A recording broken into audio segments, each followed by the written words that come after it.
So, one of the things that pops up every once in a while is, how do I know when a router is going bad? Well, it's not exactly easy. It takes a little bit of time. Okay, it takes a lot of time.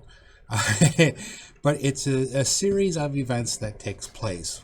Your computer drops offline randomly. Now, if this is a Wi-Fi router, you will lose connection, and it will start to become more and more common that you're just dropping off. And then it could automatically reconnect on its own, but eventually it'll stop reconnecting on its own. So you have to manually do it, and it'll reconnect. And eventually you won't be able to connect anymore. So it takes a period of time to really troubleshoot that, but usually the general rule is, if your Wi-Fi router is 3 years or older, have a spare on hand.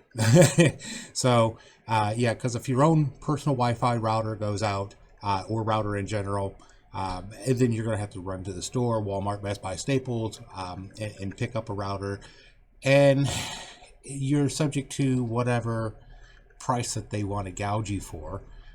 A new router can set you back as little as $30 for just a basic router. But I have seen routers that are $250 to $300. Of course, they got multiple antennas, and they can do all this, and they can hook up, a whole bunch of devices. But yeah, so if your router dies and you need to replace it on demand, you are subject to whoever has what at that particular time. And then you have to set it up, and it's time lost, and so on and so forth. So if your router is about 3 years old, my suggestion is Amazon, eBay, whatever retailer you want to use, whether it be Walmart.com, doesn't matter. Order one, have it in stock, because it will fail. It's just a matter of time. Routers are generally good for about 3 to 5 years on average. I've seen them die as soon as 12 months. I have seen them last 8-9 years. I've got one client who has an old Westel Frontier modem that's 12 years old, still going. So it really all depends. But like I said, for the Wi-Fi, like I said, you drop your connection, you drop your connection, you drop your connection, and it gets to be, you'll drop your connection and you might go a whole week. You drop your connection, you might go 6 days. You drop your connection, you might go 3 days. And like I said, it either automatically reconnects or you have to manually connect it. That's usually the first sign. For wired connections, it's a little bit different. Same concept though.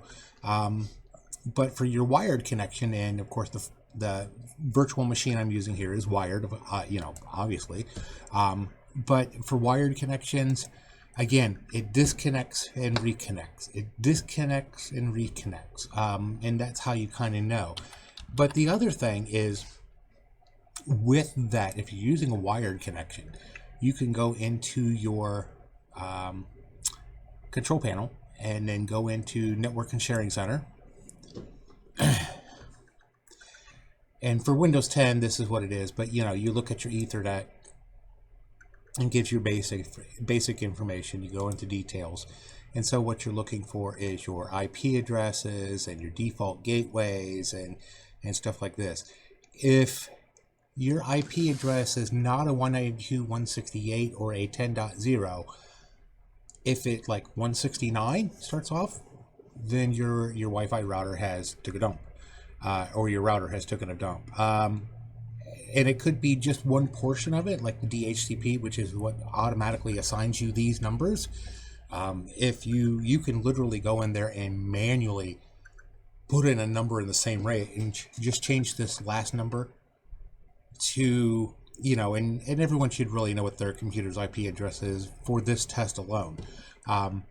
So if your computer is 192.168.56.129, like it is for this one, you could literally change this last number to any number from 1 to 254, and you manually change that in your properties. So you go into properties, you go into your TCP/IP version 4, which should have been retired a long time ago, but it's most common, especially for our area. You change this to a manual IP address, you type it in, default gateway or your subnet mask, just leave it as the default. Put in your gateway address, which you should already know also, and see if it'll connect. If it connects and works, but the DHCP when you set it on automatic does not, then yeah, there's more than likely the DHCP part of the router has gone bad. Replace the router. I mean, you can live with it being manually set. Excuse me.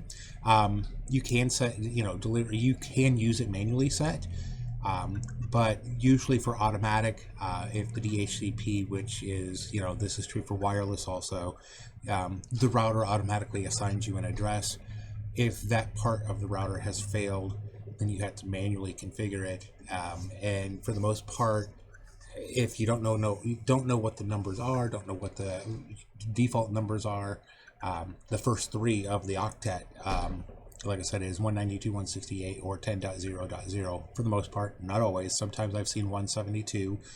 But yeah, you have to manually put those numbers in. And if you can connect manually versus the automatic, then yeah, it's time to replace the router. And that's how I generally check for a couple of different things. Like I said, if a router is generally over 3 years old, I tell people just go and buy a replacement when it starts acting up, because why prolong the problems? Because then you'll have me out there once a week and then every 3 days, and then eventually you just get to that point. So if it's more than 3 years, just like I said, especially with the upcoming shopping season, just go and buy a router and put it in the closet or set it next to the other one and have it ready to go. So when it comes time to replace it, because it dies, that's what you do. So if you found this video helpful, useful, like, share, and subscribe. Again, if you don't have a Google account, there's a video on here on how to drag and drop. If you would prefer, you can go over to our Facebook page and like that page, and you'll get notices when we post them up. If you have questions or you need computer services, there's the number. Give us a call. I'll talk to you all later.